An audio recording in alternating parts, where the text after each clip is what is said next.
Hello everyone, this is Nidhi and welcome to the science brain. Students, हमने start कर रखा है कोऑर्डिनेशन कंपाउंड इनऑर्गेनिक का मोस्ट इम्पॉर्टेंट चैप्टर, जिसमें से हमने इंट्रोडक्टरी पार्ट तो कर ही लिया था।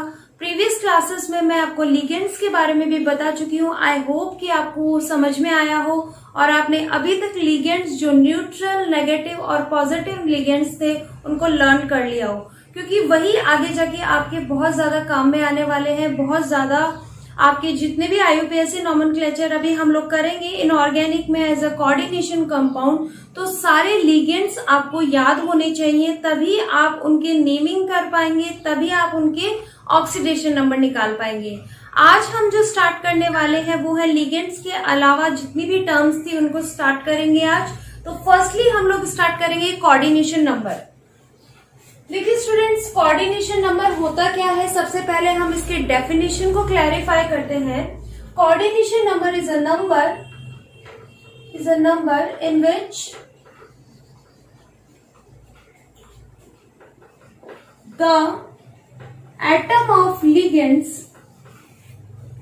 the atom of ligand is directly attached to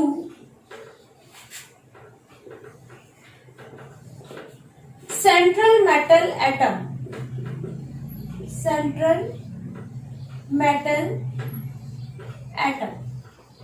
okay, तो ये थी कोऑर्डिनेशन नंबर की पहली डेफिनेशन। इसकी दूसरी डेफिनेशन और निकल के आती है, the number of atom of ligand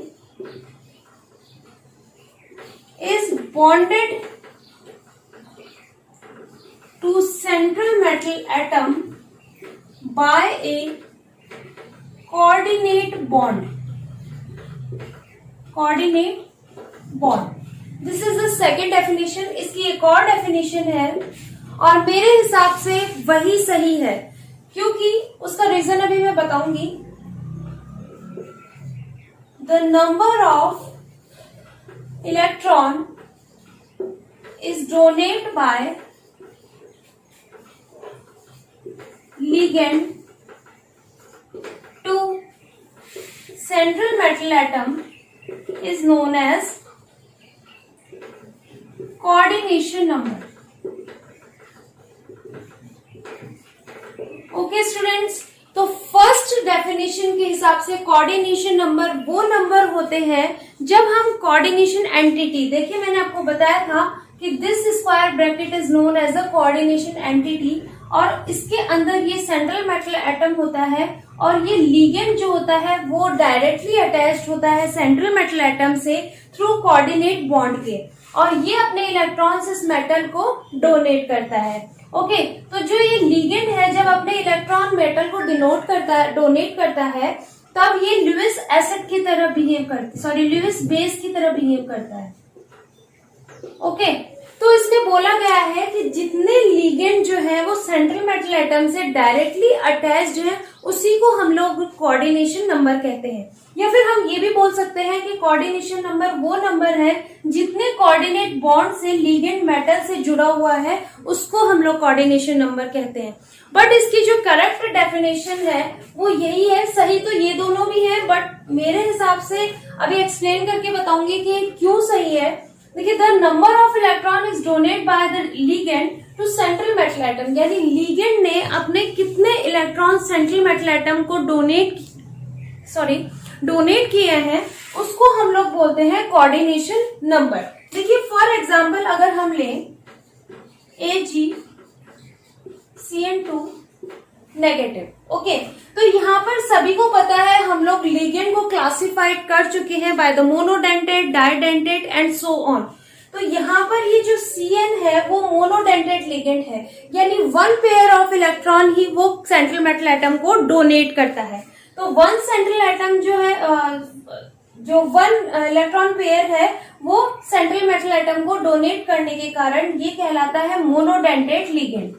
तो मोनोडेंटेट लिगेंड होने के कारण जब ये एक electron pair central metal atom को डोनेट कर रहा है, तो इसका यानी यहाँ पर कितने CN है, यहाँ पर 2 CN है, तो इसका कोऑर्डिनेशन नंबर कितना हो जाएगा 2, क्योंकि एक CN अगर एक पेयर डोनेट करता है तो 2 CN 2 पेयर डोनेट करेंगे, और नंबर ऑफ इलेक्ट्रॉन डोनर ही हमने क्या कहा है, कोऑर्डिनेशन नंबर कहा है। तो CN ने AG को 2 इलेक्ट्रॉन पेयर डोनेट किए, इसीलिए इसका कोऑर्डिनेशन नंबर कितना हो जाएगा प्लस ये 2।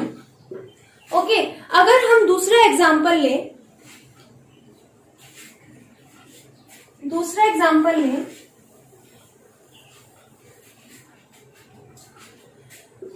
Cu NH3 plus 2। ओके, तो ये NH3 जो है इस पे कितना चार्ज होता है, 0 चार्ज होता है। ओके, चार्जेस भी याद करने के लिए बोला था आपको। तो NH3 जो है उस पे 0 चार्ज होता है, और यहाँ पर कितने 4 है, ये भी मोनोडेंटेट लिगेंड है। सबसे पहले आपको ये पता होना चाहिए कि कौन से लिगेंड है, मोनोडेंटेट लिगेंड है। तो मोनोडेंटेट लिगेंड है यानी 1 पेयर इलेक्ट्रॉन डोनेट करेगा। तो यहाँ पर 4 है, 4 है, इसलिए इसका कोऑर्डिनेशन नंबर कितना हो जाएगा 4। ओके, अब ये तो समझ में आ रहा है क्योंकि यहाँ पर बहुत इजीली बताया गया है। जैसे कि पहले हमने एग्जांपल लिया था AgCN का, तो उसमें CN एक जुड़ा हुआ था और 2 CN थे, इसलिए कोऑर्डिनेशन नंबर हमने डायरेक्टली बता दिया कि कितने लिगेंड्स जो है सेंट्रल मेटल एटम से डायरेक्टली बॉन्डेड हैं। तो वहां पर 2 थे, और यहाँ पर जो है लिगेंड 4 हैं जो कि डायरेक्टली बॉन्डेड है सेंट्रल मेटल एटम से। तो वो कितने हो गए, 4 हो गए, इसलिए इसका नंबर कोऑर्डिनेशन नंबर कितना हो गया 4 हो गया। बट हम लोग एक और एग्जांपल देखते हैं,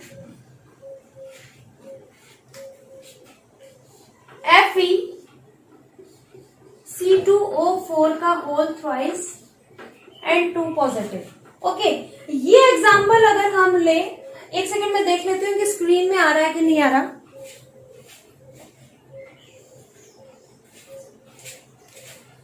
मैं स्टूडेंट्स आपको यहां समझाती हूँ।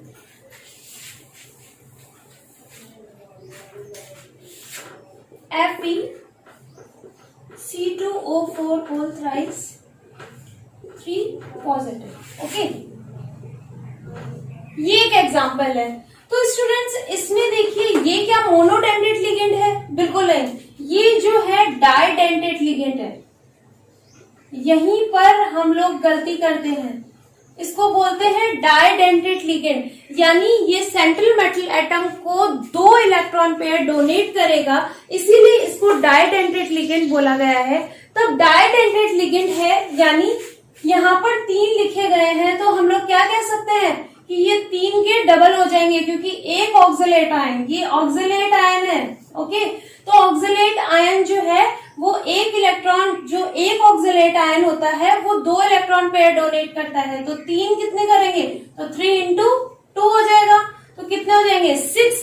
तो यहाँ पर कोऑर्डिनेशन नंबर जो है Fe का वो कितना हो जाएगा 6। तो देखिए यहाँ पर डायरेक्टली बॉन्डेड कितने हैं, 3 दिखाई दे रहे हैं, बट फिर भी इनका कोऑर्डिनेशन नंबर कितना है 6 है। तो इसलिए ये जो डेफिनेशन है एप्लीकेबल नहीं हो पाती, सही है, बट फिर भी हम लोग थर्ड डेफिनेशन को जो है अप्लाइड मानते हैं, सही मानते हैं, इसलिए आप इसी को गौर करिएगा। ये एप्लीकेबल है सिर्फ मोनोडेंटेट लिगेंड में, शुरू की जो 2 वाली है वो मोनोडेंटेट लिगेंड के लिए एप्लीकेबल है, और बाकी जो डाई, ट्राई और टेट्रा हेक्सा डेंटेट जो होते हैं उसके लिए हम लोग थर्ड वाली डेफिनेशन करते हैं। अगर एक और एग्जांपल ले हम, तो देखिए EDTA।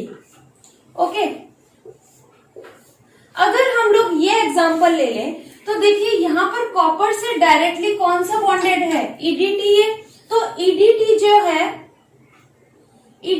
जो होता है वो क्या होता है, इथाइलिन डायमीन टेट्रा एसीटेट। तो यहाँ पर दिख तो रहा है ये एक ही लिगेंड है, लेकिन ये कितने इलेक्ट्रॉन को डोनेट करता है 6, यानी ये हेक्साडेंटेट लिगेंड है। और जब ये हेक्साडेंटेट लिगेंड है तो यहाँ का कोऑर्डिनेशन नंबर जो है वो 1 नहीं होगा, 1 नहीं होगा, कितना होगा 6 होगा, यानी कॉपर का जो कोऑर्डिनेशन नंबर है वो यहाँ पर 6 होगा, बाय द रीजन कि यहाँ पर जो लिगेंड है वो हेक्साडेंटेट लिगेंड है। इसीलिए कभी भी कॉम्प्लेक्स का नाम लिखने से पहले आपको जरूर देख लेना है कि लिगेंड जो है वो मोनोडेंटेट लिगेंड है, डाइडेंटेट लिगेंड है, या हेक्साडेंटेट लिगेंड है, तभी आपको उनकी लिगेंड और सेंट्रल मेटल एटम से कोऑर्डिनेशन नंबर जो है आप वो सही निकाल पाएंगे। बशर्ते कि आपको इनके चार्जेस भी पता होना चाहिए कि इन पे कितने चार्जेस हैं, तो वो मैं पहले ही आपको करा चुकी हूँ। अगर किसी ने मेरी वॉल्यूम 2 नहीं देखी है तो डिस्क्रिप्शन बॉक्स में जरूर जाके चेक कीजिए। चलिए नेक्स्ट देखते हैं। तो स्टूडेंट्स, नेक्स्ट जो हमारी टर्म है वो है कोऑर्डिनेशन स्फीयर या कोऑर्डिनेशन एंटिटी।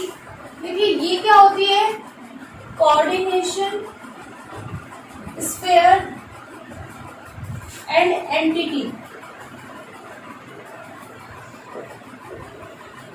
देखिए कोऑर्डिनेशन एंटिटी और कोऑर्डिनेशन स्फीयर क्या होता है।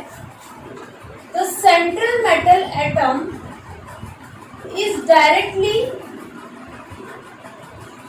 attached to ligand in a square bracket,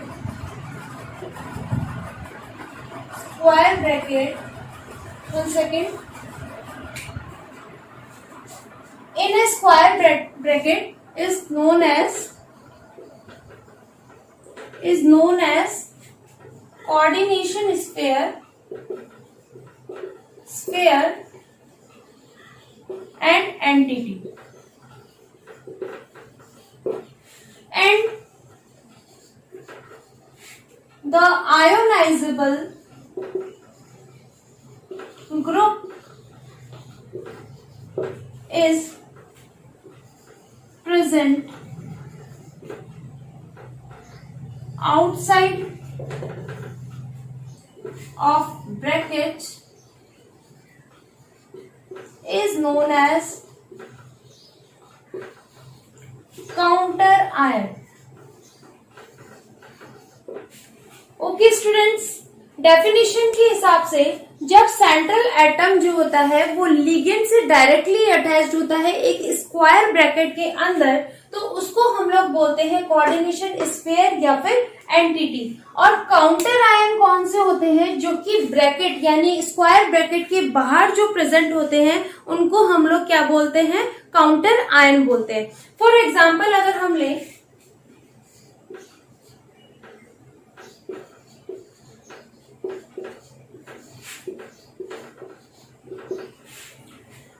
ये देखिए स्टूडेंट्स, ये लिखे या ना लिखे हमें पता होता है SO4 के ऊपर 2 नेगेटिव चार्ज होता है। तो अगर हम इसकी पूरे की बात करें तो ये देखिए ये होता है central metal atom. Okay, this is ligand. ये जो होता है आपका coordination number,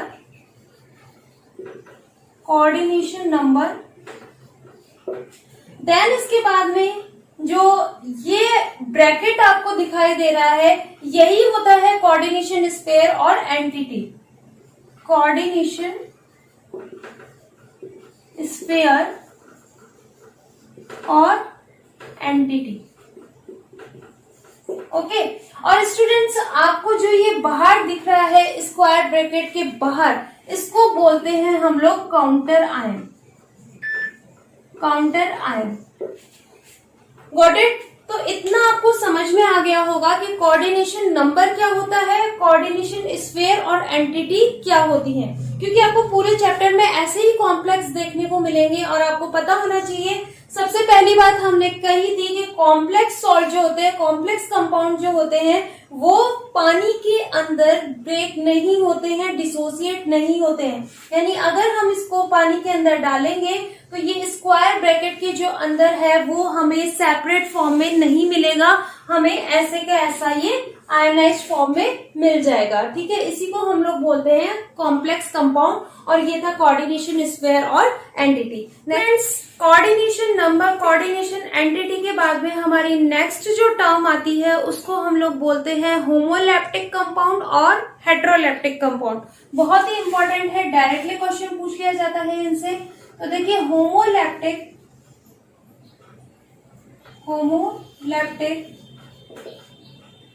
compound.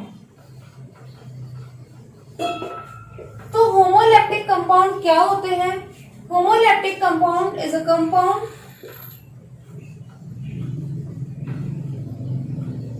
in which the central metal atom is attached to only one type of ligand. One type of ligand is known as homoleptic compound. Okay, अगर हम example की बात करें तो FeCN6 4 नेगेटिव. ओके स्टूडेंट्स, तो homoleptic compound वो compound होते हैं. जब कोऑर्डिनेशन एंटिटी की बात करें हम, तो कोऑर्डिनेशन एंटिटी के साथ में सेंट्रल मेटल एटम जो है वो एक ही टाइप के लिगेंड के साथ अटैच्ड हो, तो उसको हम लोग बोलते हैं होमोलैप्टिक कंपाउंड. और देखिए, आप ये हमेशा ध्यान रखिएगा कि कोऑर्डिनेशन एंटिटी के अंदर जो होते हैं 6 कोऑर्डिनेशन नंबर मैक्सिमम होते हैं, और इससे ज्यादा कोऑर्डिनेशन नंबर हम लोग कोऑर्डिनेशन एंटिटी के अंदर नहीं रख सकते हैं. यानी 6 लिगेंड ही इसके साथ अटैच्ड होंगे. तो यहाँ पर कोऑर्डिनेशन नंबर 6 है और CN मोनोडेंटेड लिगेंड है और ओनली वन टाइप लिगेंड यहाँ पर प्रेजेंट है, इसीलिए हम इसको बोलते हैं होमोलैप्टिक कंपाउंड. नेक्स्ट जो होता है, इसी में अगर हम लोग देखिए हेट्रोलैप्टिक कंपाउंड.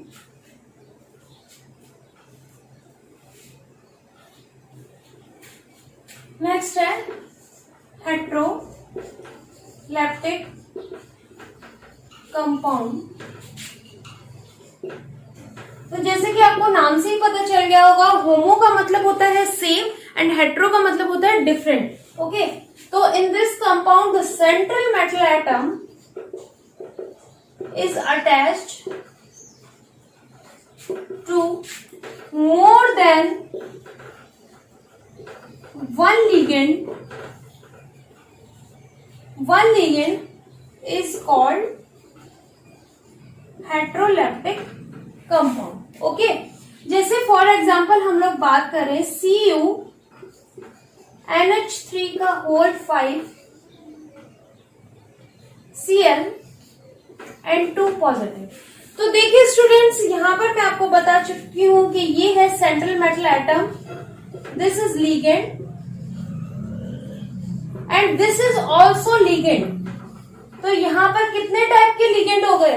2 टाइप के लिगेंड हो गए, बट यहाँ पर दोनों ही मोनोडेंटेड लिगेंड है, पर लिगेंड सेम नहीं है, इसीलिए इसको हेट्रोलैप्टिक बोला गया है. लेकिन कोऑर्डिनेशन नंबर इन दोनों ने मेंटेन किया हुआ है, यानी NH3 5 है और Cl 1 है. तो टोटल कितने हो गए? 6 हो गए, बट दोनों अलग अलग होने के कारण इसका नाम हो जाता है हेट्रोलैप्टिक कंपाउंड. ओके स्टूडेंट्स, ये थे होमोलैप्टिक एंड हेट्रोलैप्टिक कंपाउंड. अब हम आपको बताएंगे कि कॉम्प्लेक्स कंपाउंड जो है वो किस तरीके से बनते हैं, कैसे हम लोग उनको आपको डिफिकल्टी होती है कि बहुत सारे एग्जाम्पल्स होते हैं, बहुत सारी चीजें होती हैं. आप खुद से बनाना सीख जाएं, कैसे कंपाउंड्स बनाते हैं, किस तरीके से कॉम्प्लेक्सेस को लिखा जाता है, वो आप खुद से ही बना लेंगे अगर 1-2 चीजें अभी फॉलो कर लेंगे. ओके, तो चलिए स्टार्ट करते हैं. तो होमोलैप्टिक एंड हेट्रोलैप्टिक कंपाउंड के हम बाद में पढ़ना सीखेंगे कि कॉम्प्लेक्स कंपाउंड जो है वो कैसे बनाते हैं. तो ये बहुत ही इजी बनाना. देखिए, फॉर्मूला मेकिंग, यानी ये जितने भी फॉर्मूले हैं वो किस तरीके से बनते हैं, आप चाहे जितने एग्जाम्पल्स बना सकते हैं खुद से. आपको बुक भी लेने की जरूरत नहीं है, बस आपको लर्न क्या करना है, ये टेबल जो है उसको लर्न करना है. लाइक मैंने यहाँ पर सेंट्रल मेटल एटम लिए हैं और ये जो है वो है कोऑर्डिनेशन नंबर. ओके, तो जो सेंट्रल मेटल एटम है like Ag positive, Fe2 positive, Fe3 positive, Cu positive, इनके आगे इनके कोऑर्डिनेशन नंबर लिखे हुए हैं. Ag पॉजिटिव कोऑर्डिनेशन नंबर 2 दिखाता है, Fe2 पॉजिटिव 6 दिखाता है, Fe3 positive 6 and so on. Okay, ये पूरी टेबल है. अगर हम एग्जाम्पल की बात करें तो देखिए FeCN6 है. ओके, तो Fe2 पॉजिटिव हम यहाँ पर ले लेते हैं. ध्यान से देखिएगा, Fe पर कितना +2 चार्ज हो गया, +2 चार्ज हो गया, और कोऑर्डिनेशन नंबर कितना है? 6 है. तो यहाँ पर 6 ही है. Cn जो है मोनोडेंटेड लिगेंड होता है, इसलिए कितने लिगेंड जुड़े हुए हैं? 6 लिगेंड, इसलिए कोऑर्डिनेशन नंबर कितना हो गया? 6 हो गया. तो Fe पर +2 चार्ज है, Cn पर -1 चार्ज होता है. ओके, -1 चार्ज होता है. अब हम अगर इसको सॉल्व करें तो +2 +2 और Cn -1 है तो कितना आ जाएगा 6, -1 × 6 = -6। अब हम इसको सॉल्व करेंगे तो कितना आ जाएगा 4 आ जाएगा, तो यहाँ पर चार्ज आ जाएगा -4। ओके, ब्रैकेट के ऊपर। नेक्स्ट हम देखें वही +2 है, H2O कितना होता है 0 होता है, तो ये ओवरऑल 0 हो गया, यहाँ का +2 चार्ज, इसलिए ब्रैकेट पर +2 चार्ज आ गया। अब AgNH3 का होल ट्वाइस लेते हैं, तो Ag हमने पॉजिटिव वाला लिया है, कोऑर्डिनेशन नंबर 2 होता है इसका। देखिए यहाँ पर कोऑर्डिनेशन नंबर 2 है और Ag पर कैसे चार्ज होता है प्लस चार्ज होता है। NH3 जो होता है वो 0 न्यूट्रल लिगेंड है, इसलिए इसमें 0 चार्ज होता है, तो पूरे ब्रैकेट पे कैसा चार्ज आ जाएगा प्लस चार्ज आ जाएगा। नेक्स्ट देखिए very important, this is the oxalate ion. ये जो है ऑक्सलेट आयन है C2O4, ऐसे भी लिख सकते हैं इसको, ऑक्सलेट आयन को ऐसे भी लिख सकते हैं। Fe+2 लिया, +2 चार्ज। अब देखिए कोऑर्डिनेशन नंबर, यहाँ पर हमारी वो वाली डेफिनेशन क्लियर होती है कि यहाँ पर जो है कितने जुड़े हुए हैं 3 जुड़े हुए हैं, लेकिन एक्चुअल में ये कितने हैं 6 हैं। क्यों? क्योंकि ये डाइडेंटेड लिगेंड है, एक oxalate ion 2 electron pair donate करता है, इसलिए 3 ऑक्सलेट आयन है तो कितने डोनेट करेगा 6 डोनेट करेगा, इसलिए कोऑर्डिनेशन नंबर कितना है 6 है। और ऑक्सलेट आयन पर चार्ज कितना होता है -2 चार्ज होता है। ओके, तो 3 2 6 हो जाएगा, 6 -6 +2 को सॉल्व करेंगे तो यहाँ पर कितना चार्ज हो जाएगा -4। तो इस तरीके से कॉम्प्लेक्स कंपाउंड बनाए जाते हैं, और ये जो टेबल आपको याद हो जाएगी, लर्न हो जाएगी, तो आप बहुत ही इजीली कॉम्प्लेक्स कंपाउंड बना लेंगे, क्योंकि अभी आपको लिगेंड भी याद है, लिगेंड कितने टाइप के होते हैं वो भी याद है, कोऑर्डिनेशन एंटिटी कैसे बनाते हैं वो भी पता है, लिगेंड में होमोलेप्टिक लिगेंड क्या होता है, हेटेरोलेप्टिक लिगेंड क्या होता है वो भी पता है, तो आप कॉम्प्लेक्स कंपाउंड बहुत ही इजीली बना लेंगे। अब इनकी नेमिंग कैसे करते हैं वो हम पढ़ेंगे नेक्स्ट क्लास में, तो हैप्पी रहिए एंड बाय बाय।